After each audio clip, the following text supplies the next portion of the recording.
Al-Mahdi itu orang yang diberi hidayah di akhir zaman, itu orang yang merupakan keturunan dariku, pasti keturunan Rasulullah SAW.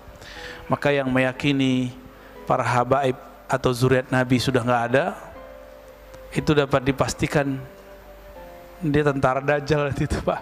Nabi mengatakan bahwa mereka menjadi kekasih Allah, jadi wali bukan karena banyak sholat, mereka suka sholat. Bukan karena banyak puasa, mereka hobinya puasa. Apa penyebab mereka jadi wali?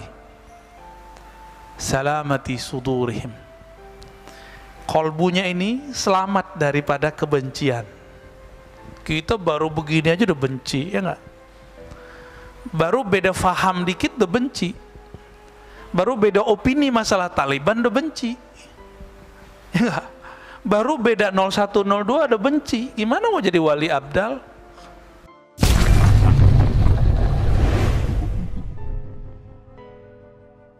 Pertemuan sebelumnya, awal bulan lalu, kita membahas tentang hadis tanda-tanda Al-Mahdi, Imam Al-Mahdi, dan kita sudah mengemukakan satu riwayat, bahkan beberapa riwayat dalam Sunan Abi Daud.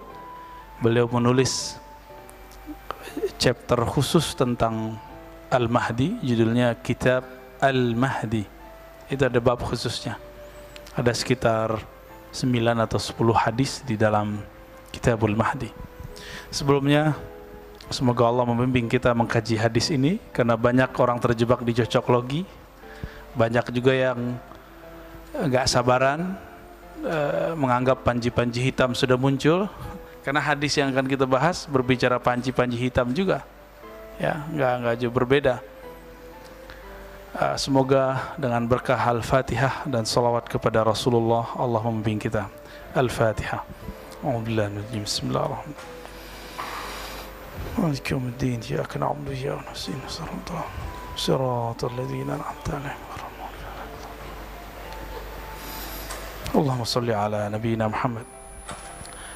Pada pembahasan sebelumnya, kalau disimpulkan bahwa Al-Mahdi itu, kata Nabi, yab'atsullahu fihi rajulan minni aw min ahli baiti yuwati ismuhu ismi. Al-Mahdi itu orang yang diberi hidayah di akhir zaman, itu orang yang merupakan keturunan dariku, pasti keturunan Rasulullah SAW. Maka yang meyakini para habaib atau zuriat Nabi sudah nggak ada, itu dapat dipastikan dia tentara Dajjal itu, Pak. Ya, serem gak tuh? Orang yang nggak percaya ada zuriat Nabi sekarang, itu nanti kalau dia nggak tobat dan nggak menambah keilmuannya, bisa-bisa nanti dia menjadi juyushud Dajjal, tentara Dajjal. Dan nanti memang akan ada pembunuhan besar-besaran mereka itu terhadap zuriat Rasulullah SAW. Ya, itu agenda mereka itu. Ya, ya untungnya saya bukan zuriat Nabi Muhammad, Pak. Secara nasab nggak ketahuan, ya. Kita paling ke atas cuma 4 atau 5, Pak, ya. Tapi di genetik kita kelihatan kalau kita ini keturunan mana. Nggak ada tampang-tampang Arabnya kan, Pak? Nggak ada. Apa kata Nabi? Al-Mahdi minni min itrati min auladi Fatimah. Al-Mahdi itu keturunanku, terahku dari keturunan Fatimah. Ngeleslah kawan. Kalau keturunan kan mesti harus lewat jalur laki-laki. Loh, ini Nabi yang ngomong kok, keturunanku lewat jalur Fatimah. Nggak usah jauh-jauh, di Yahudi matrilineal nggak? Di Minangkabau matrilineal nggak? Ada satu suku di India dan di China, itu biasa. Itu masalah patriarki atau matrilineal aja, nggak ada masalah itu. Kita juga sudah membahas bahwa jangan terjebak kepada ciri-ciri fisik. Kan hadisnya Al-Mahdi minni ajlal abah ajbah ajlal jabha. Kalau terjemahin apa ya? jidatnya lebar. Ini banyak yang stres, jidatnya lebar, ngerasa dirinya Mahdi. Ya. Aknal anf, hidungnya mancung, bengkok dikit gitu. Yamla'ul arda qista wa adla, akan memenuhi bumi dengan keadilan, sebagaimana dipenuhi tadinya dengan jawrah, kezaliman. Kalau cuma sama nama KTP Muhammad bin Abdullah, dari dulu habaib sudah banyak yang namanya Muhammad bin Abdullah atau Ahmad bin Abdullah, sudah banyak. Jadi bukan itu ya, tapi kita sudah jelaskan ism artinya ada dua, masih ingat? Ism dengan makna tanda al-alam, dan yang kedua ism dengan makna ketinggian ilmu atau derajat. Ya, maka tanda-tandanya Al-Mahdi persis sama seperti tanda-tanda Rasulullah Sallallahu Alaihi Wasallam. Ya. Sekarang kita masuk ke hadis tentang kematian khalifah. Ya. Ini riwayat Imam Abu Daud. Pertanyaan, kalau ada orang bertanya, ini hadis kualitasnya apa ya? Hadis mengenai kematian khalifah sebelum kemunculan Al-Mahdi. Saya harus kasih dulu yang sebenarnya hadis ini bermasalah. Nih, pertama dulu ya. Hadis ini bermasalah. Kenapa? Di dalam riwayatnya, jadi Imam Abu Daud meriwayatkan dari Imam Ibnul Muthanna yang wafat 252 Hijriah, 4 tahun sebelum Imam Al-Bukhari. Kemudian beliau meriwayatkan daripada Imam Muaz ibn Hisham ya, yang wafatnya 4 tahun sebelum Imam Syafi'i, yaitu tahun 200 Hijriah. Beliau dari Hisham, dari Qatadah, an Saleh ibn Abil Khalil. Sampai di situ masih sahih riwayatnya. Saleh ibn Abil Khalil mengatakan an sahibin lahu an ummi Salamah. Ini kita udah cek di kitabnya dan beberapa kitab ya. Dan ini versi riwayat Abu Daud. Dan memang cuma Abu Daud yang meriwayatkannya. Dari Saleh Abil Khalil an sahibin lahu, dari sahabatnya. Disebutkan nggak namanya? Karena namanya nggak disebutkan, orangnya nggak jelas, maka disebut riwayat ini mubham. Apa arti mubham? Baru dengar? Mubham, hadis yang periwayatnya tidak dikenal dan tidak disebutkan namanya. Ada yang cuma majhul, tidak dikenal, namanya ada, tapi orangnya nggak jelas. Ada yang mubham, namanya nggak ada, jadi disebutkan sahabat, sahib. An sahibin lahu, an ummi Salamah, daripada ummi Salamah. Jadi hadis ini kualitas siapa? Kalau secara ilmu hadis, hadis yang mubham mirip dengan majhul, dhaif dia jadinya. Ini secara harfiah. Namun masalahnya Imam Abu Daud tidak pernah mengomentarinya. Berarti ada hadis yang semakna dengan ini. Gitu. Jadi dia tidak sampai derajat dhaif jiddan. Dia dhaif aja ya. Nah, ini coba kita lihat lafaznya. Ini sama dengan yang di buku ya. Yakunu ikhtilafu inda mautil khalifah.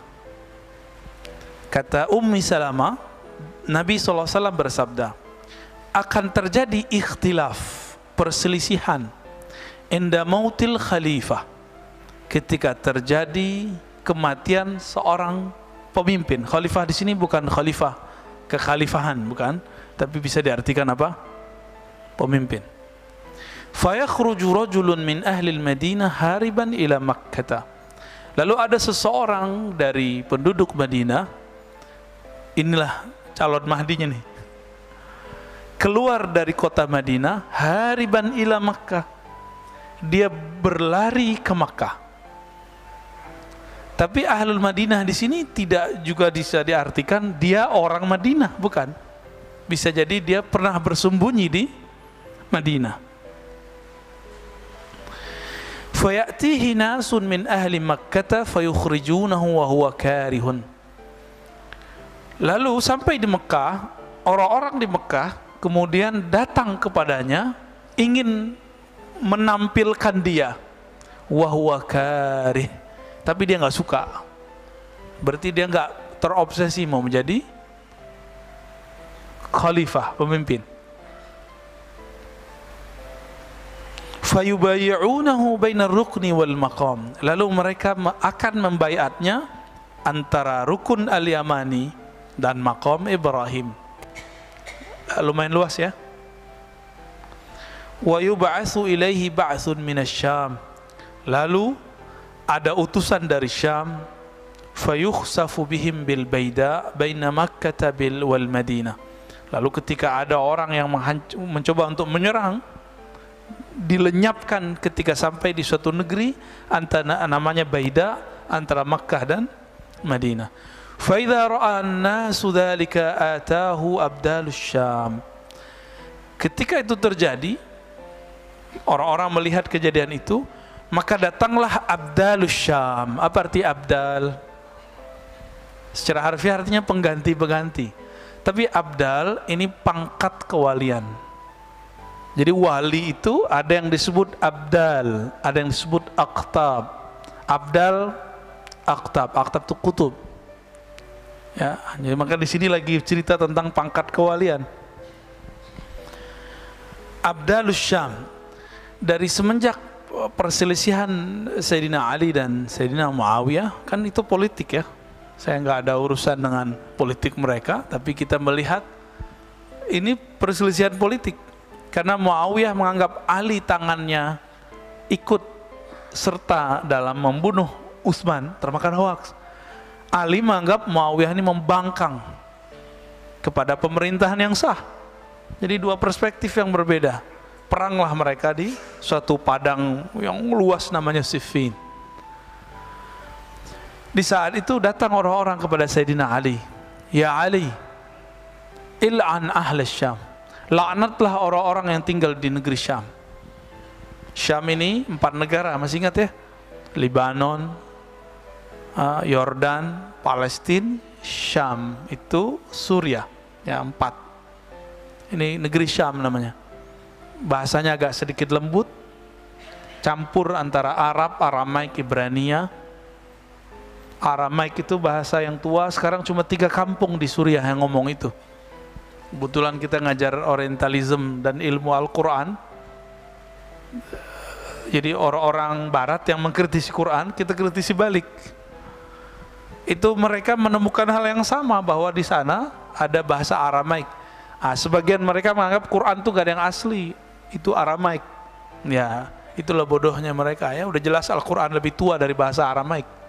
Bahasa Al-Arab itu lebih tua. Lalu ketika datang Ahlus Syam, ketika datang orang-orang ini ngompor-ngomporin Ahlus Syam, ya, laknatlah wahai Ali penduduk Syam. Apa kata Sayyidina Ali? La sami'tu Rasulullah sallallahu alaihi wasallam yaqul. Aku mendengar baginda Nabi sallallahu alaihi wasallam bersabda, la tal'anu ahlus Syam. Jangan pernah melaknat penduduk Syam. Kenapa? Fa inna fihimul abdal. Di sana ada wali-wali kualitasnya abdal. Abdal itu sama Nabi cuma 2 langkah lagi Pak tingkatannya. Jadi tapi 2 langkah di situ langit dan bumi, ya nggak bisa dikejar. Di atas abdal disebut kutub, di atas kutub disebut ghaus. Ghaus itu Nabi Rasulullah sallallahu alaihi wasallam. Setelah Rasulullah wafat, ya berpindah ke sahabat-sahabat yang mulia. Maka tiada suatu masa kecuali ada wali yang berpangkat ghaus, pemimpin para wali. Ada wali yang kutub, jumlahnya sebanyak jumlahnya para ahlul badr. Tapi dulu nggak nyampe. Jadi di masa Rasulullah 313, lalu mencar-mencar, nanti di akhir zaman kembali 313 kutub. Apa? Oh belum Pak, sabar Pak. Ini euforia, hati-hati. Nanti saya sampai ke sana. Euforia ini jangan berlarut-larut. Ini belum ada apa-apa. Ya, kejadian yang ada sekarang di negeri seberang itu belum ada apa-apanya. Nah, orang-orang Syam ini pangkatnya abdal. Apa ciri khas mereka? Dalam hadis yang lain kita dapatkan, Nabi mengatakan bahwa mereka menjadi kekasih Allah, jadi wali bukan karena banyak sholat. Mereka suka sholat. Bukan karena banyak puasa, mereka hobinya puasa. Apa penyebab mereka jadi wali? Salamati sudurihim. Kolbunya ini selamat daripada kebencian. Kita baru begini aja udah benci, ya enggak? Baru beda faham dikit udah benci. Baru beda opini masalah Taliban udah benci. Ya enggak? Baru beda 0102 udah benci. Gimana mau jadi wali abdal?